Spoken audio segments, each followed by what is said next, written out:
Rádio Brasil de Fato. 3, 2, 1. Tá bom aí? Tenho aqui o livro. Ele está nas mãos. Viu, Milton? Eu estou lendo o seu livro. Perfeitamente, não tossiu nenhuma vez. Só no final. Pra ser sincero, eu não sei.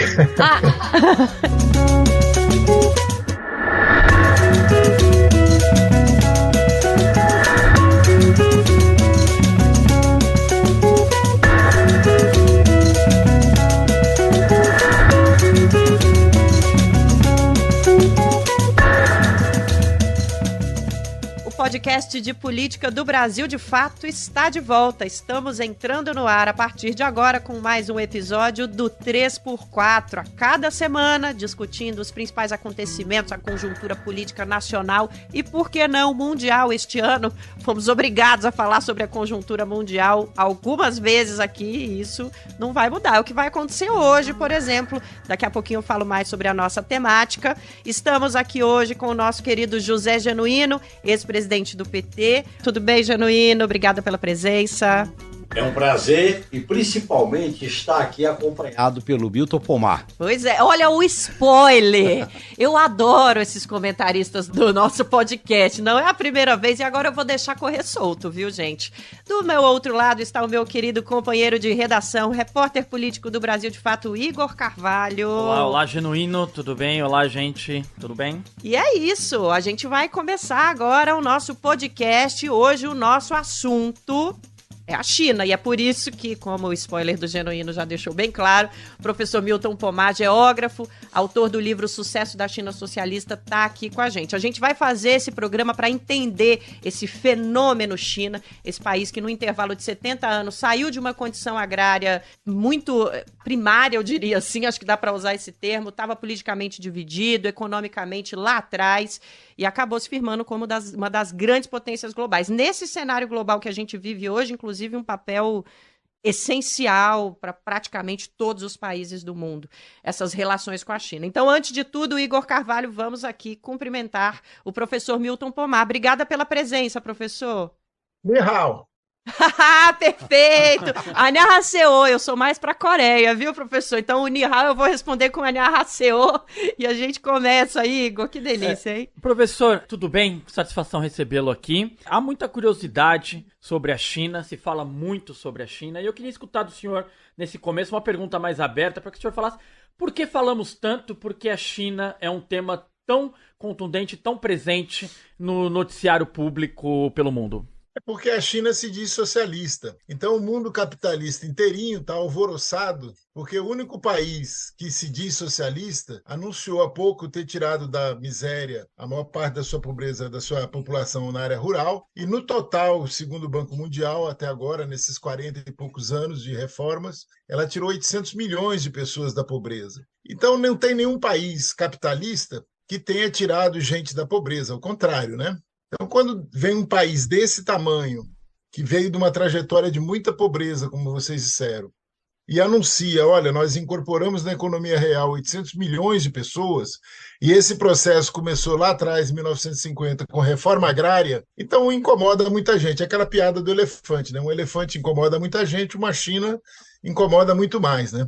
Professor, é interessante porque a gente tinha separado aqui para entender melhor justamente essa caminhada de ascensão, que é a motivação que o senhor traz como a motivação que faz com que o mundo inteiro fale da China. Houve uma ascensão econômica, houve uma melhora social, houve uma melhora, enfim, política no país, para a própria população, e muita gente percebe isso sem entender o contexto. Parece uma coisa meteórica, né? Que aconteceu de uma hora para outra. Bom, a nossa roteirista trouxe aqui, inclusive, um trecho, parafraseando o subtítulo do livro do senhor, de país muito pobre a maior economia mundial.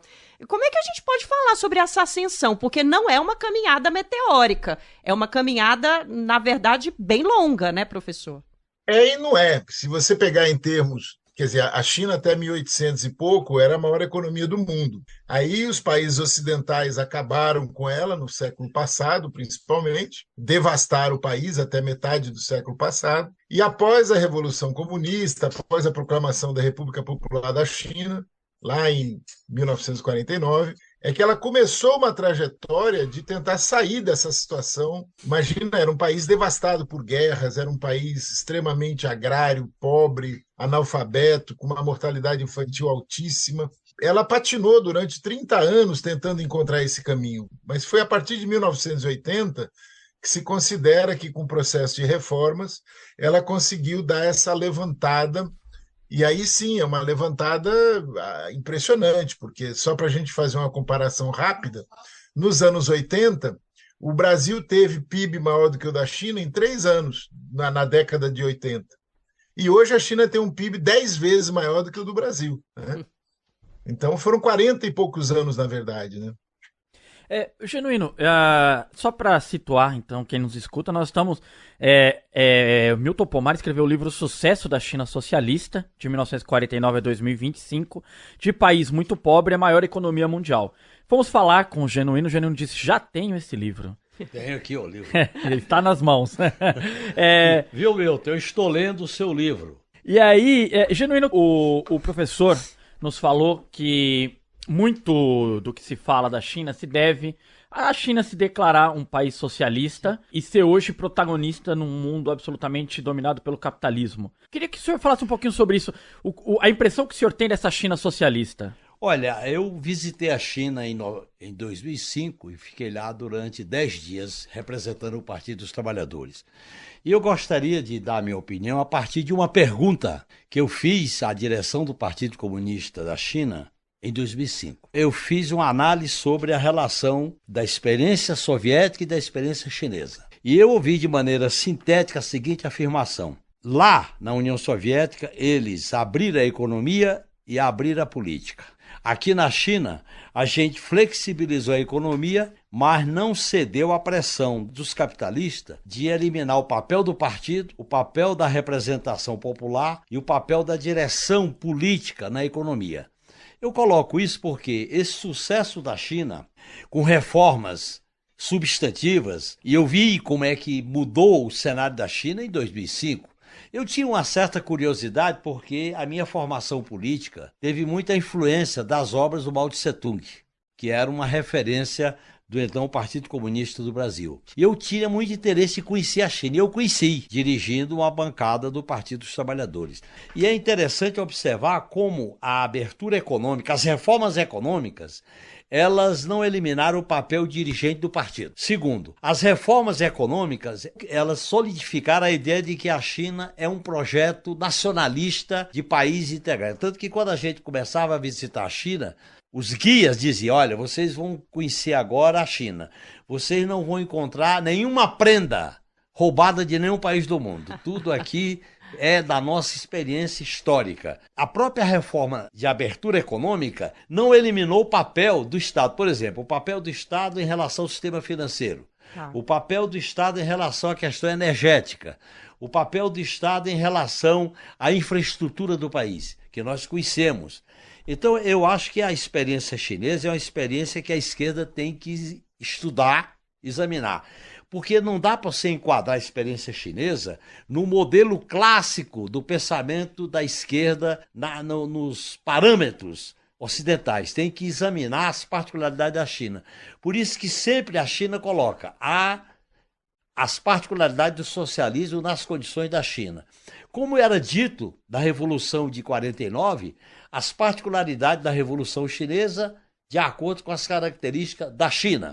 É tanto que a própria Revolução de 49, de uma certa maneira, foi uma espécie de alternativa à visão dogmática que tinha em certos documentos da Terceira Internacional. Entendi. Então eu acho que a China desenvolveu algo muito criativo, muito inovador. As próprias obras do Mao refletem muito isso, do Mao Tse-tung. E um processo político, um processo muito inovador. Eu vivi teoricamente a experiência do que foi a Revolução Cultural, que foi exatamente nos anos 60. Agora, a China sempre colocou um elemento fundamental para nós, que era o seguinte: era uma experiência socialista de acordo com as condições da China. Portanto, não havia uma transposição mecânica. Em segundo lugar, a China sempre colocava que ela levava em conta as particularidades de cada país, de cada região. Isso foi muito radicalizado na China. Sim. É tanto que quando surgiu aquele episódio da Praça da Paz Celestial, ali abria-se um processo de ruptura da unidade da China. Porque a partir dali haveria um risco de rebelião das províncias. Na medida em que, quando se colocava a questão do poder, a China sempre foi muito consequente nesse processo. Sim. Ela não abriu mão do papel do partido, do papel do Estado e de controles estratégicos da economia chinesa. Eu acho que é isso que explica o sucesso econômico da China. Isso não é um milagre, isso foi uma construção criativa própria que eu acho que a esquerda deve examinar com muito cuidado. Pomar, o título do seu livro já afirma, né, o sucesso da China socialista, e o Genuíno está falando dessas particularidades da China que produzem um socialismo chinês. Que particularidades são essas? O que podemos afirmar que a China é um país socialista que atua dentro do capitalismo? É bem complexa a coisa, é o que o Genuíno estava explicando. Quer dizer, a China desenvolveu o que eles chamam de socialismo à moda chinesa, né? Quer dizer, com as características chinesas,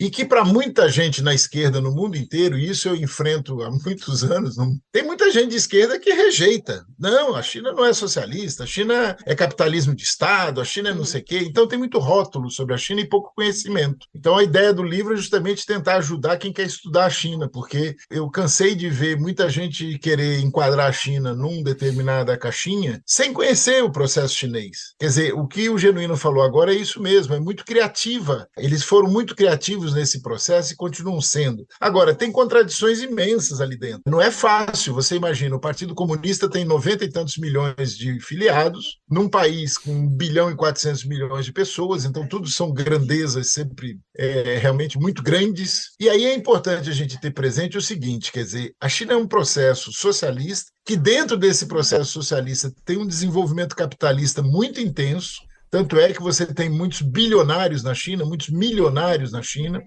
a desigualdade social continua. Por quê? Porque eles tiraram da pobreza uma quantidade imensa de pessoas que foram incorporadas à economia real, mas isso tudo numa escala e numa velocidade tão grandes que o processo de concentração de renda continua. É uma contradição que o partido, eu não sei em que momento que eles vão ter que enfrentar isso e como é que eles vão enfrentar isso, mas existem tensões políticas na China, e uma delas, talvez a principal, seja justamente a desigualdade de renda, que vai ser sempre muito difícil de lidar. Eles têm um desafio interessante nessa questão da desigualdade, que é, inclusive, alimentar a própria população, né, professor? Porque a gente tem um processo de reforma agrária importantíssimo para o país, mas a gente também tem um governo que, assim como outros do mundo, precisa garantir segurança, soberania alimentar, e com um êxodo rural muito grande, né, nesses últimos anos. Existe alguma dificuldade? O comércio com o mundo supera isso? Veja bem, a China teve ano passado 686 milhões de toneladas de grãos. Isso é mais do que o dobro do que a Índia produz. Então você veja a loucura. A Índia está com uma população um pouquinho maior do que a da China e produz menos da metade da safra de grãos da China. A China é a maior importadora de alimentos do mundo. A Índia importa 10% do que a China importa. Então você tem um descompasso absurdo. Quer dizer, a China hoje tem uma oferta, uma disponibilidade de alimentos para a sua população que é quase o dobro do que era lá nos anos 80. Então essa questão alimentar na China está equacionada. Não é que está tranquila, mas está equacionada. Eles conseguem ter uma produção elevadíssima, conseguem ser os maiores importadores de alimentos. Agora, por que eles precisam tanto de tanta comida? Porque houve um aumento do poder aquisitivo gigantesco. E é isso que eu vou colocando no livro. O livro tem dados de tudo isso. Porque a gente precisa, para entender a China, não apenas de teoria, a gente precisa também dimensionar as grandezas, porque tudo são números tão grandes, é uma coisa assim que para nós, às vezes, por exemplo, quando você fala em 800 milhões de pessoas, você está falando em 4 vezes a população do Brasil. Claro. Quando você fala em 660 e 80 milhões de toneladas de grãos, é 2 vezes a super safra de grãos do Brasil. Caramba. Então, tudo isso a gente precisa ter noção para a gente entender assim, Eles fizeram a reforma agrária em 50, depois em 79, eles fizeram uma nova reforma dentro da reforma agrária que eles tinham feito para melhorar a coisa.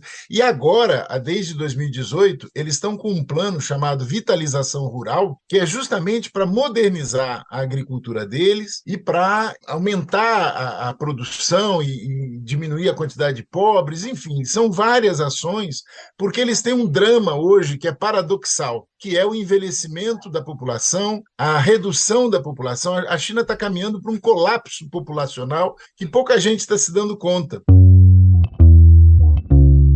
A população da China encolheu em 850 mil pessoas no ano passado. Os números foram informados pelo Escritório Nacional de Estatísticas. Assim, o país asiático teve a primeira queda populacional desde 1961. Os dados demográficos têm impactos econômicos, já que indicam uma diminuição da mão de obra disponível no mercado e um envelhecimento da população.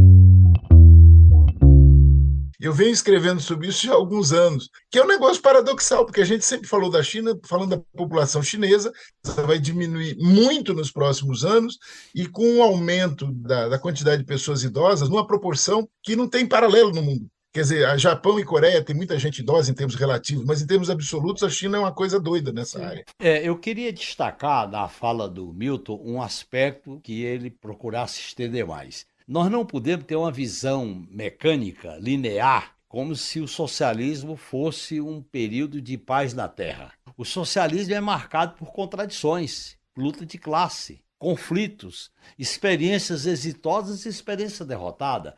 O próprio processo de construção do socialismo é um processo de luta. As contradições que a China enfrentou, que o Partido Comunista da China enfrentou, as viradas, né, do período da Revolução Cultural, do período da modernização, do período das grandes viradas que a China verificou, mostra que da própria disputa internacional que a China realiza, o próprio papel do Estado e o papel do partido na disputa geopolítica mundial coloca que a construção do socialismo tem que ser entendido como um processo contraditório. Um processo de luta que pode ser vitorioso ou não. Por exemplo, a experiência da Rússia foi uma experiência soviética, num primeiro momento, vitoriosa e teve problemas sérios. Portanto, para a gente sair dessa visão, vamos dizer assim, que o socialismo seja algo milagroso, religioso, que seja a paz da terra.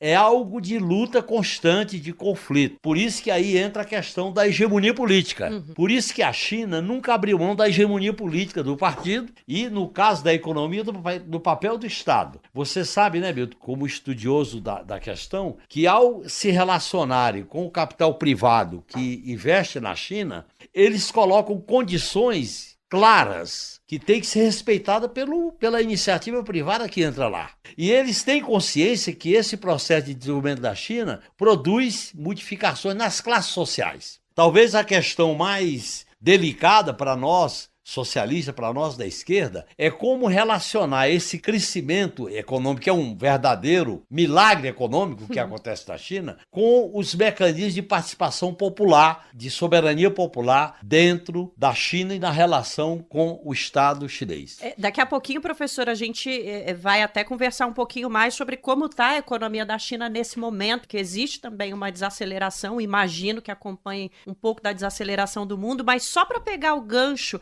do que o senhor estava falando em relação à idade da população, que é um problema muito grande nessa região da Ásia, dos países ali norte, né? E na China, como o professor trouxe, maior ainda. O senhor nota mobilizações políticas, soluções, ações políticas para que esse problema, digamos assim, seja superado, professor? Como é que o país caminha para tentar solucionar? Pois é, não está fácil.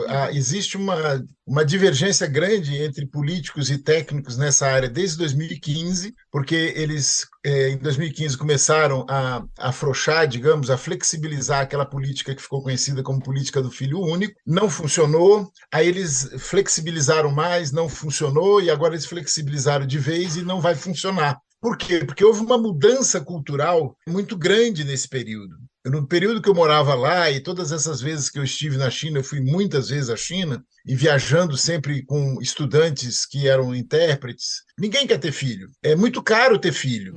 As pessoas desenvolveram uma lógica individualista de ter a sua vida.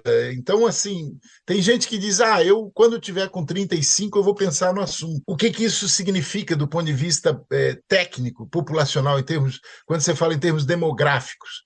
A taxa de fertilidade, que o mínimo é 2,1 para você manter a população, na China está menos de 1. Nossa. Na perspectiva otimista das Nações Unidas, a China vai chegar em 2100 com 1 bilhão de habitantes, que era o que ela tinha em 1981, quer dizer, ela vai diminuir 400 milhões, 2 Brasil. Isso na perspectiva otimista.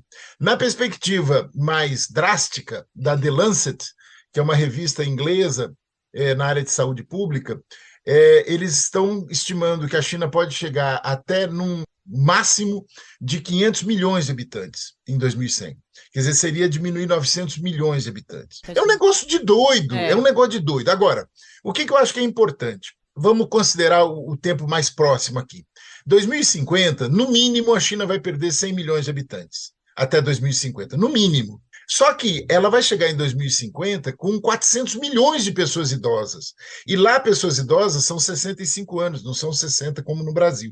Então, se você botar de 60 anos, é mais de 500 milhões. Em 2075, a estimativa mais otimista é que ela chegue com 1 bilhão e 200 e com 40 e poucos % de pessoas idosas. Então, isso vai ser o caos. Nós estamos falando de mais de 500 milhões de pessoas idosas. O mundo não tem essa experiência. Nenhuma sociedade viveu uma experiência de ter tanta gente idosa. Eu estou estudando isso desde 2012 aqui no Brasil. Eu fiz a minha dissertação de mestrado sobre isso na Fundação Perseu Abramo, e é um negócio assustador. Eu fui a Portugal, eu estudo China, quer dizer, eu comecei a entrar em parafuso, porque aí você tem o quê? Você tem suicídio de jovens na Coreia do Sul por falta de perspectivas. A maior taxa de suicídios do mundo é na Coreia do Sul. Quer dizer, a sociedade consegue produzir isso, os jovens se matando por falta de perspectivas.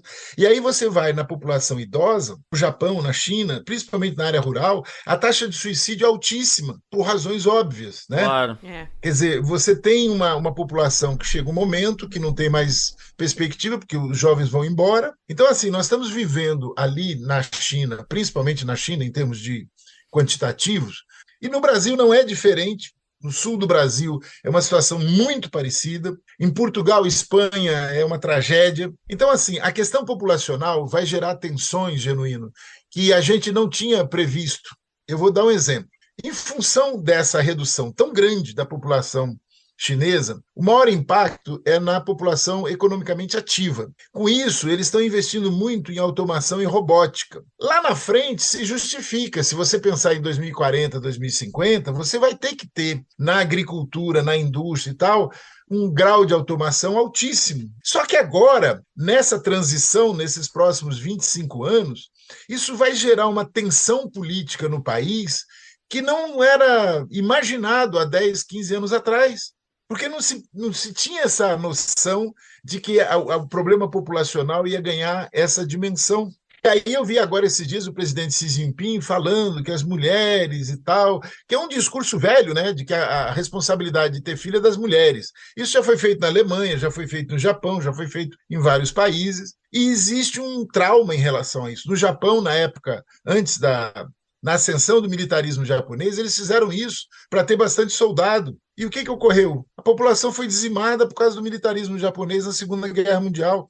Então ninguém quer mais. Eu queria sair um pouquinho desse tema, Milton. Eu queria falar um pouco sobre a reforma agrária. Você estava falando da expansão agrícola e industrial da China. Eu queria até recomendar, o Brasil de Fato tem um correspondente na China, o Mauro Ramos. Ele fez agora um especial sobre uma parceria que o Brasil está fazendo, Genuíno, com a China via MST para importação de maquinário agrícola para a agricultura familiar. Está no site do Brasil de Fato. E eu queria saber, Milton, da experiência da China com a reforma agrária, como ela se deu, qual é o impacto dela na história chinesa?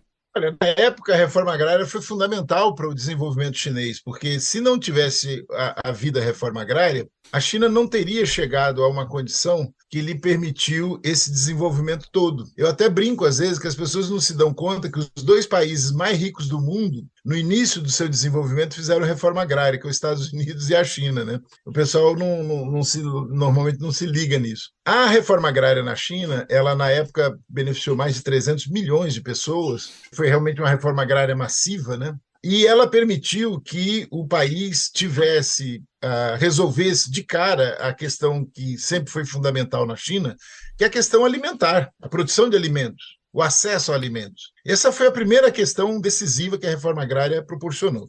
Depois, ocorreram uma série de dificuldades e eles se viram obrigados, em 78, 79, a definir uma reforma na agricultura para permitir que houvesse um aumento da produção e da produtividade, questões do próprio modelo de desenvolvimento deles, né? Então, a gente tem hoje uma China com uma situação que você tem desde pequeno produtor até o plantation, até a grande produção, o grande esquemão, né? Com plantadeiras, colheitadeiras, com aquelas máquinas todas e em grande escala. Então, você tem na China de A a Z na agricultura. E uma coisa importante é o seguinte, o processo de urbanização chinês já tirou da área rural mais de 500 milhões de pessoas nos últimos 40 anos, e eles devem levar mais 300 milhões da área rural para a área urbana. Então, essa é um outro nó com que eles vão ter que lidar nesse processo, porque na medida em que você tira tanta gente da área rural, como é que você faz para produzir alimento, né? Ô, Milton, eu queria colocar uma questão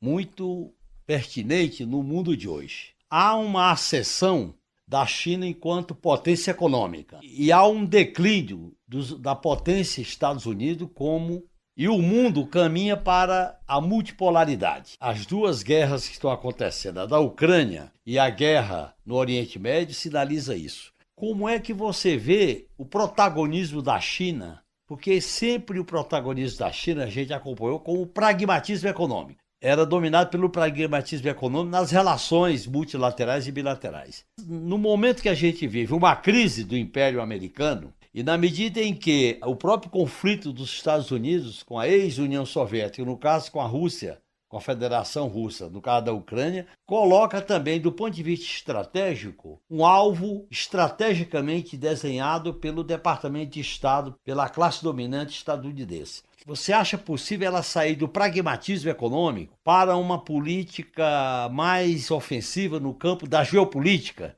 de relações bilaterais, de relações multilaterais, seja em regiões como, no caso, a América Latina, regiões como a África, aí tem a Rota da Seda. Como é que você, como estudioso da China, vê essa ascensão da China enquanto potência mundial no debate geopolítico desse mundo multilateral? Veja, eu acho que é importante a gente ter presente o seguinte, a China tem uma maneira de atuar muito diferente dos Estados Unidos. Os Estados Unidos usa guerra, a China usa política, seja política econômica, seja política comercial, ela faz política o tempo todo. Então, se a gente pegar, por exemplo, as revoluções que a China está fazendo agora, ela tem na área de ciência, tecnologia e inovação um trabalho de intercâmbio com o mundo inteiro.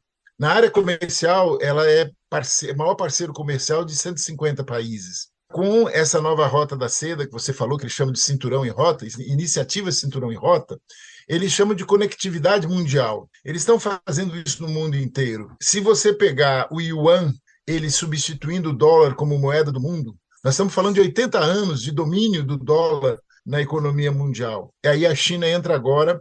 A China tem 20% da economia mundial, tem 15% das exportações.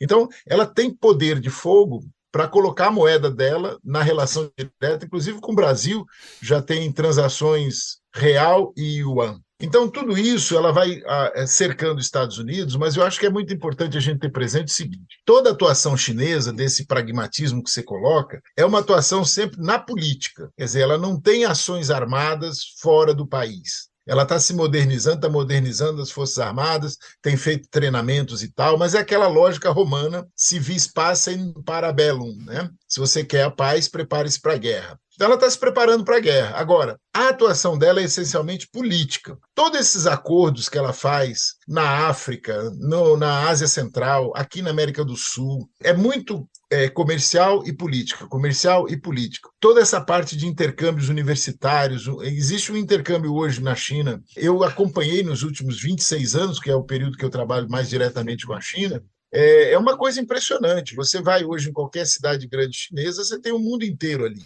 né? Sim, sim. Por quê? É uma lógica de você ter uma relação com cientistas, com pessoas que atuam no desenvolvimento dos países. E esse processo, eu acho que uma coisa que a gente tem que ter presente é o seguinte: os Estados Unidos, eles acabaram o bloqueio com a China em 1979, o mesmo bloqueio que eles têm com Cuba. Com a China, eles tiveram que acabar em 79. 40 anos depois, em 2019, eles entrevistaram o Jimmy Carter, que era o presidente americano na época. A revista Newsweek perguntou para o Jimmy Carter: presidente, por que a China desenvolveu tanto nesses 40 anos e os Estados Unidos não? Ele falou: olha, a China investiu em infraestrutura, os Estados Unidos em guerra. Quer dizer, isso o Jimmy Simples. Carter. Isso o Jimmy Carter, quer dizer, fazendo um balanço desses 40 anos. Então, eu acho que é muito importante o seguinte, quer dizer, os chineses seguem uma política pragmática na política internacional, na geopolítica. Nessa questão agora da guerra da Ucrânia e da guerra de Israel contra Gaza, que na verdade ali não é nem uma guerra, né? Na verdade aquilo é um massacre. Confronto colonial. Invasão, ali é Genocídio.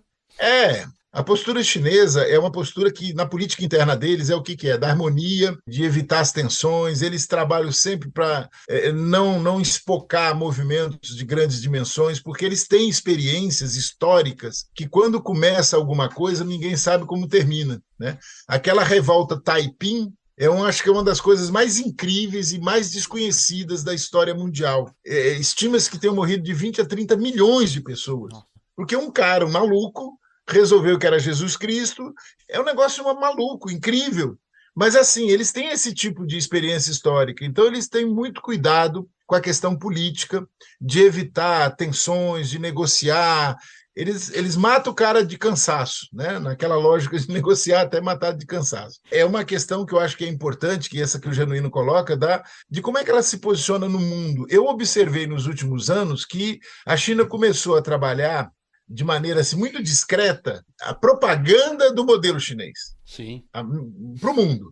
Isso eu notei de alguns anos para cá. Começou a divulgar, olha o que nós conseguimos, como é que nós conseguimos, venham aqui conhecer. Então, eu acho que é muito importante essa lógica chinesa de resolver as coisas na política e não na guerra, não na agressão militar, que é a lógica dos Estados Unidos, né? Eu acho interessante, Milton, que essa abertura da China para o mundo, eles preservam de maneira muito forte, muito intensa, aquilo que é essencial para o modelo de potência da China. Não é uma abertura que chega na China e vai produzindo destruição, não causa degradação. Nenhuma fissura, né? Não causa nenhuma fissura, realmente. Tem razão. Eles mantêm aquilo que é essencial, que é o problema do desenvolvimento tecnológico, o papel do sistema financeiro, o papel do Estado, a direção política. A China não negocia a direção política do país.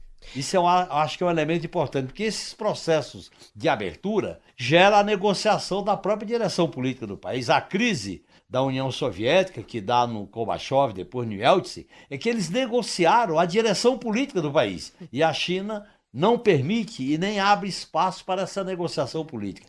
Eu acho que o Genuíno conhece bem uma frase que eles sempre utilizaram. Os chineses sempre disseram o seguinte, que eles não aceitam interferência nos assuntos internos do país. Isso é meio que um mantra, né, Genuíno? Eles sempre bateram nisso. Sempre, sempre. Porque os Estados Unidos vinham fazer aquele discurso de direitos humanos e tal, que é uma piada, os Estados Unidos falarem de direitos humanos e falarem de democracia, né?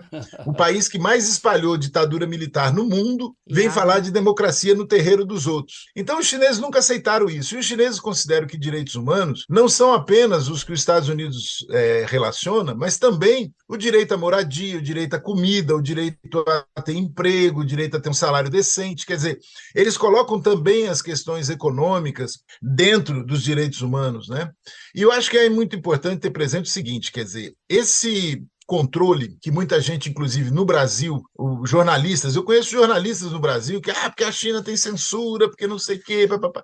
Existe censura? Existe. Agora, muita coisa é furada e o pessoal consegue burlar e tudo mais. E muita coisa é debatida, muito mais do que a gente imagina. O que a gente tem que ter presente é o seguinte, quer dizer, num país daquelas dimensões, com uma população daquelas dimensões, com todo o mundo capitalista em volta babando para ver se derruba aquilo ali, se os caras não segurarem no tranco, realmente eles não teriam chegado aos 74 anos da República Popular da China. A gente viu aqui no Brasil, a gente tentou fazer alguma coisinha, os caras deram um golpe. Opa. E botaram pequenas reformas, né, Milton? Pequenas reformas. Pequenas reformas, a gente cosmética, né? Nós não fizemos reforma agrária de verdade no Brasil, gente. Nós não fizemos. E sofremos um golpe sem fazer reforma agrária. Realmente é complicado ser brasileiro. Então, olha, se eles não segurarem... Antes da gente dar continuidade aqui para nossa conversa, eu preciso falar com os nossos ouvintes e com as nossas ouvintes sobre a campanha de apoio ao Brasil de Fato. Se você gosta do que a gente debate aqui no 3x4 ou dos conteúdos produzidos pelo BDF, lá no brasildefato.com.br, nas nossas redes sociais, ajuda a gente a continuar fazendo comunicação popular. Faz falta, viu, no Brasil. Tudo isso que a gente está conversando aqui passa diretamente pela presença da comunicação popular no nosso país também. É um direito, gente, se informar. Então vai lá no apoia.se/Brasil de Fato, apoia a comunicação popular.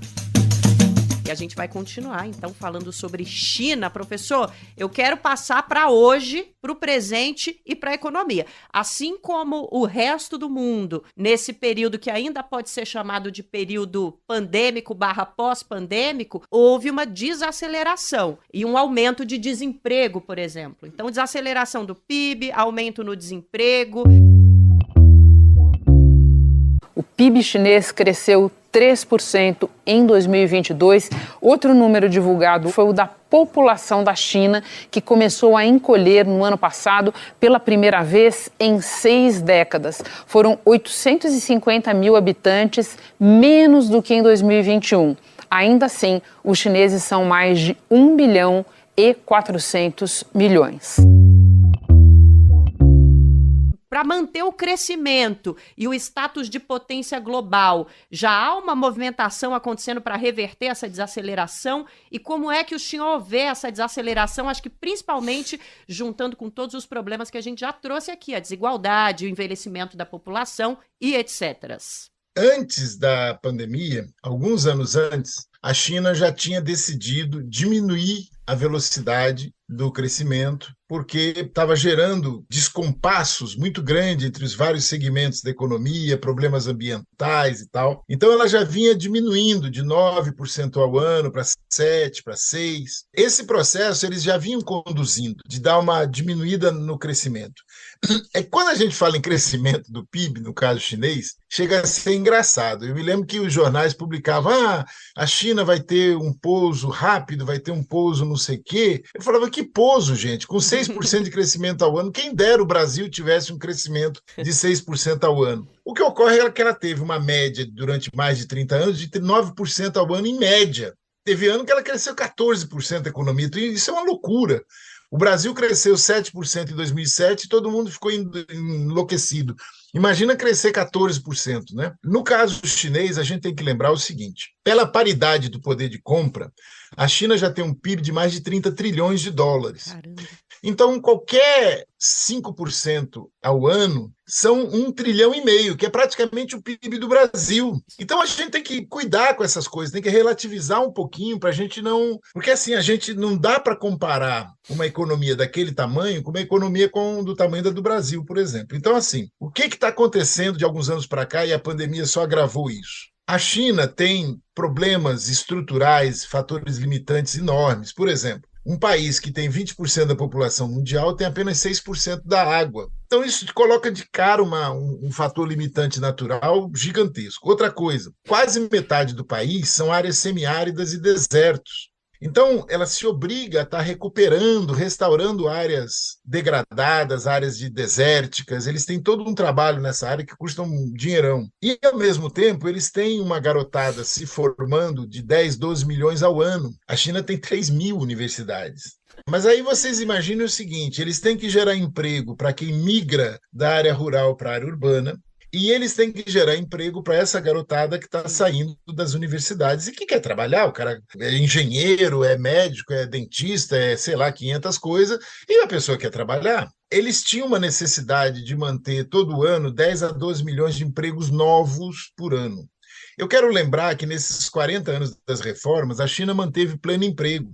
O Brasil só teve pleno emprego em 2013 e 2014, que é quando a gente saiu do mapa da fome, por coincidência, né? Opa! Saímos do mapa da fome quando a gente estava no pleno emprego. Eles mantiveram mais de 40 anos pleno emprego. Agora eles devem estar com 5% por aí, já saindo um pouquinho do pleno emprego. Então, essa questão é uma tensão política enorme. Por quê? Porque eles estão hoje investindo em vários países no mundo, eles levam mão de obra deles para esses países, isso gera problemas nesses países. Então, a situação chinesa não está fácil. Eles cresceram demais, isso gerou muito desconforto no mundo inteiro. No caso brasileiro, a indústria brasileira não consegue competir com a indústria chinesa há 20 e tantos anos. Sim. E aí o que ela faz? Ela vai se desindustrializando e importando produto chinês.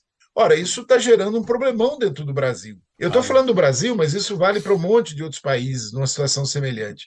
Isso gera todo um desconforto político e gera também uma perda da capacidade até de importar os próprios produtos. Eles estão, nesse momento, num impasse, numa dificuldade econômica enorme, porque o mundo está complicado e a China, obviamente, reflete na medida em que a maior parte do PIB chinês é comércio exterior. Então é muito complicado isso.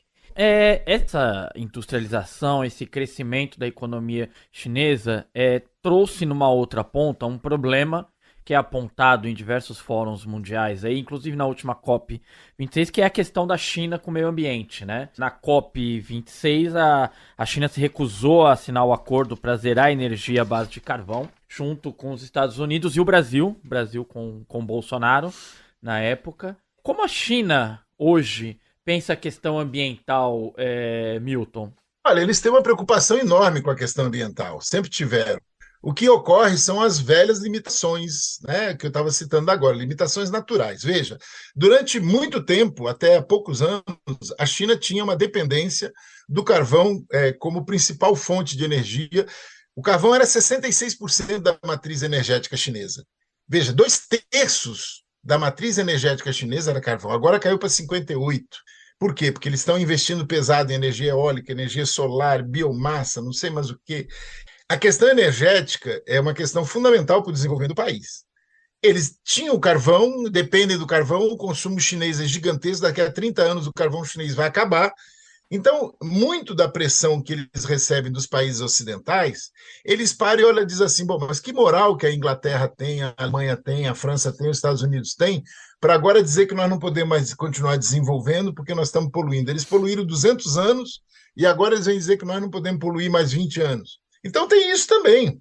É uma situação complicada, porque eles não têm como escapar do carvão rapidamente. Mas o carvão chinês acaba em 30 anos. O consumo chinês de carvão é uma coisa absurda. Ô Milton, é interessante essa tua abordagem, está no livro e nas suas intervenções, de considerar, ao analisar a China, analisar o processo dinâmico, contraditório e desafiante que o modelo chinês está vivendo, que a experiência chinesa está vivendo.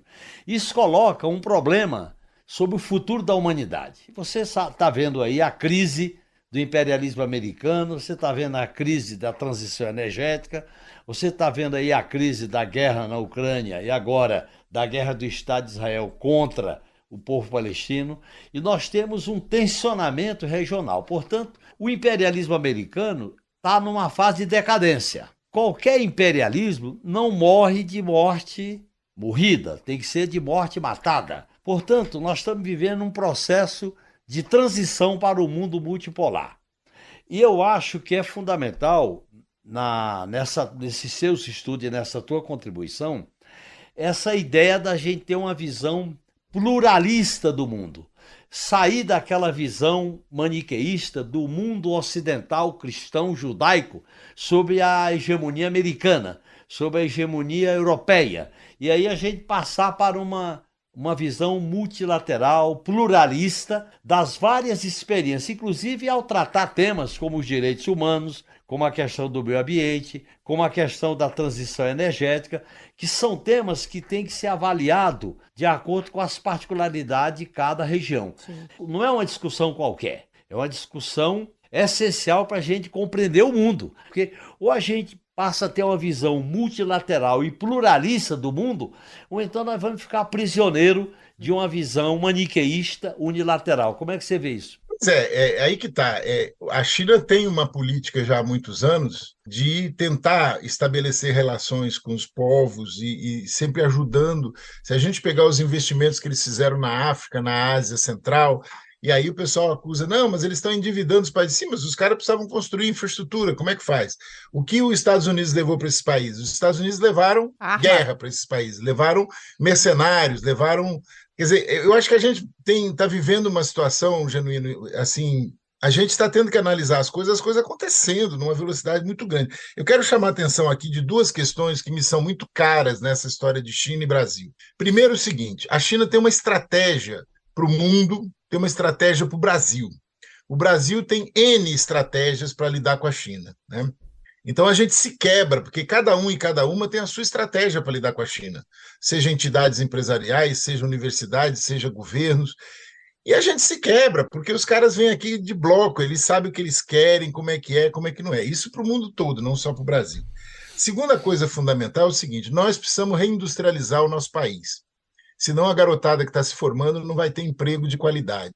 Para isso, nós precisamos ter ferrovias, porque senão a gente não vai ter uma indústria, produtos industriais competitivos a nível internacional. Nas duas coisas, nós podemos contar com a China, mas para isso precisa ter uma estratégia, principalmente do governo federal, das entidades industriais, dizer, bicho, vamos negociar com os caras, o chinês negocia tudo, vamos negociar.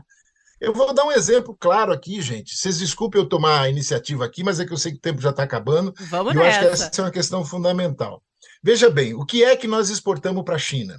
Se vocês pegarem o que foi exportado para a China nesse século agora, 2000 a 2023, no agro, foi quantos bilhões? Foi quase $1 trilhão para a China do agro nesses 20 e poucos anos. Aí você diz, tá, e o que o agro trouxe para o país de desenvolvimento e tudo mais? Segunda coisa, mineração. Se vocês pegarem só o estado do Pará, ele nesses 10 anos exportou quase $100 bilhões para a China de minério. O que ficou para a população do Pará? Buraco. Então, assim, ou a gente discute... Buraco, nós estamos ficando com buracos.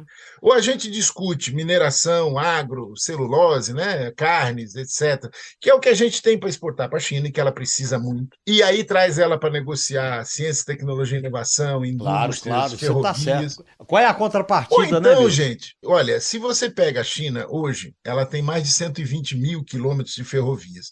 Eu tive no Maranhão lançando o livro e o pessoal dos ferroviários lá me disse o seguinte, Pomar, esse negócio de que tem 29 mil quilômetros é fajuto. O que o Brasil tem operacional é 12 mil quilômetros. Nossa. Então a China tem, no mínimo, 10 vezes a malha ferroviária brasileira. A China leva de trem, para todas as cidades chinesas tem trem, e tem de trem de alta velocidade 38 mil quilômetros, que é a maior malha ferroviária de alta velocidade do mundo. Ela liga todas as grandes capitais de trem rápido. Então, veja bem, como é que você concorre com um país que consegue internalizar as mercadorias a um custo baixíssimo? E eu não estou nem falando de fluvial nem nada, estou falando só o trem, só comparando o trem.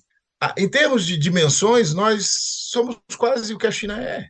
Então, não tem sentido a gente continuar cometendo esse crime continuado, que é transportar as coisas em caminhão. Claro. Pois é, mas a gente tem pouco tempo para reverter essa coisa, porque a China tem agora essa iniciativa Cinturão em Rota, que a gente pode chamar, o Brasil ainda não está nela, o Brasil pode chegar e dizer, eu entro se a gente tiver tantos bilhões aqui, vocês vierem construir ferrovia.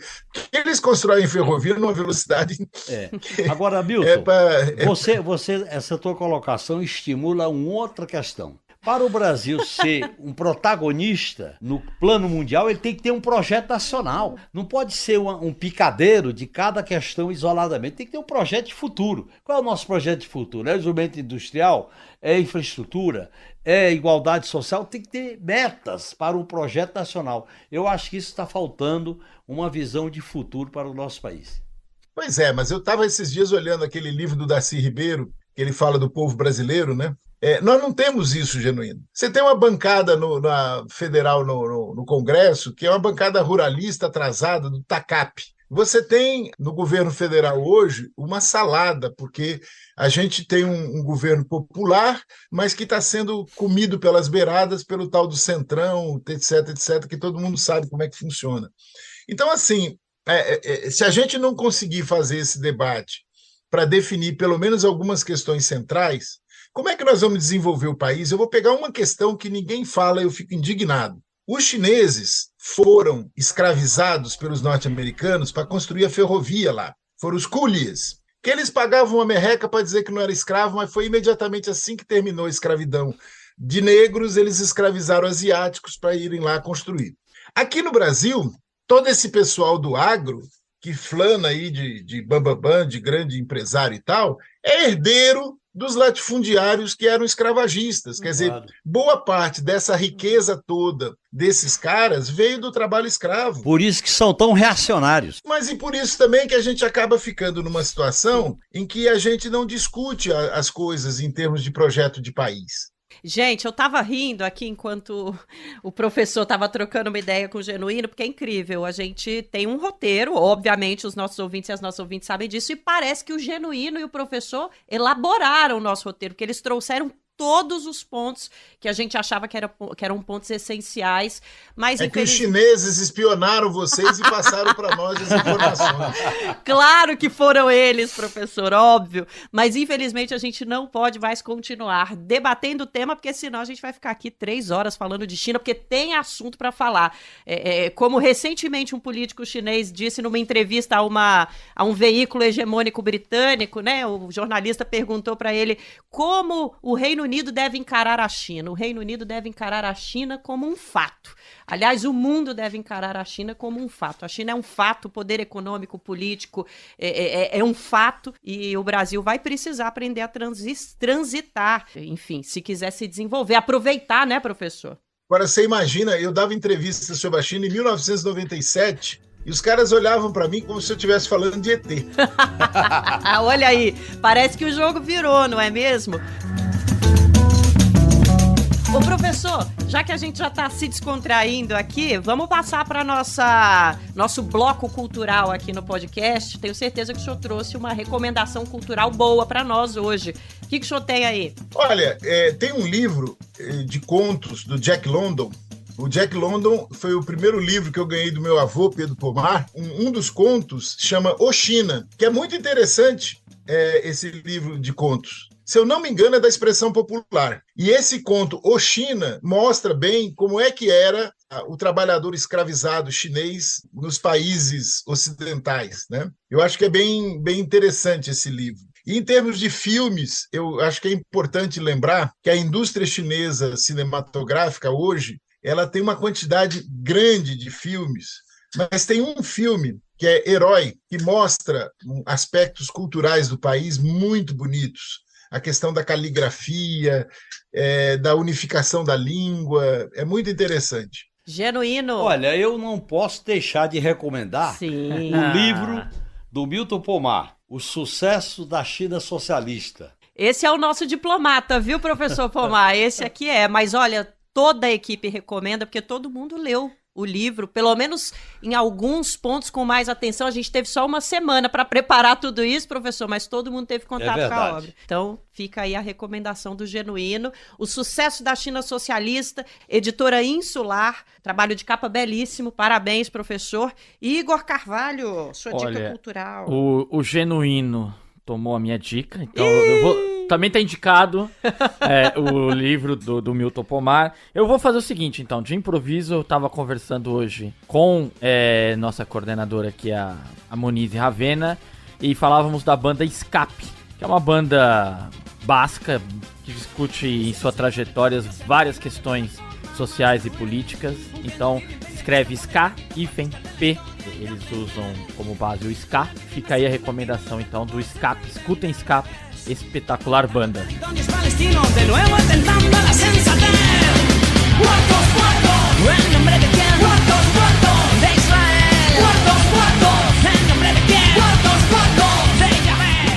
Tá super diverso. Que está no continente. Fez shows no Chile, Argentina e não virá ao Brasil por conta da barreira da língua, Genuíno. Ô, loucura.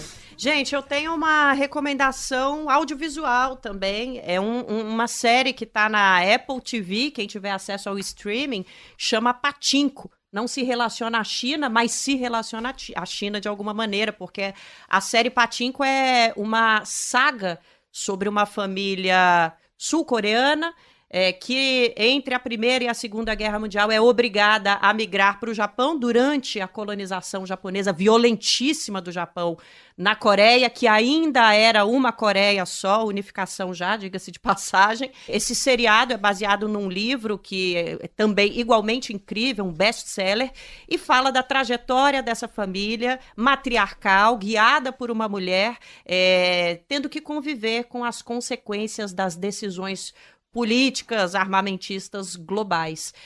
Eles vêm desde o final do começo do século passado até 1989. Então, para quem conhece um pouquinho a história aí da crise na Ásia, dos tigres asiáticos, já consegue perceber que a escolha das datas foi bem simbólica para se contar também uma história global, além da história daquela família. Então, essa é a minha recomendação. Pachinko, na Apple TV, uma saga familiar sobre a história recente dos nossos amigos ali da Ásia, o que aconteceu com eles. É isso, então, a gente vai ficando por aqui. Eu quero agradecer muito o professor Pomar pela presença e por essa aula. Acho que todo mundo está se sentindo mais informado, inteligente, né, Igor? Exatamente. Estamos mais sabidos, como diz João Pedro Stedley, sobre China. Obrigada, professor. Um grande abraço, Milton. Obrigado. Eu quero só terminar com uma frase que eu sempre digo para o pessoal. Gente, a China não é para amadores. Então, aqui no nosso caso, está todo mundo animado aí com o que está ocorrendo com essa questão das máquinas agrícolas e tal.